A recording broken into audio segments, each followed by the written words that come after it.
Ponina misy zavana 20 ao amin'ny Fokontany Amborovy no netany ny se Fokontany maly ho an'ny fanadiovana ny manodidina azy rehetra. Malona ny fiparitahan'ilay valanaretina pesta amin'izao fotoan'izao, ilaina trano hoy ny se Fokontany ny malina ary mila mitandrina trano. Zavatra vaovao aminay ety Amborovy dia mbola manentana ihany resaka fanadiovana.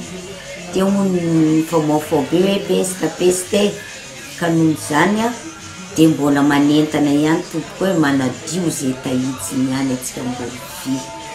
Dia nangala be maso moa nanondraka DDT jusqu'à bazary amin'ny tranon'olona na ina hoe mitondra ilay zavatra avy any.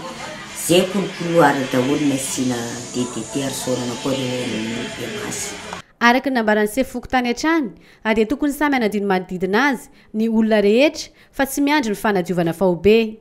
Na izany aza nefa uy hatrany izy, dia efa misy ny hetsika faobe izay karakarain'izy ireo tsy ho ela.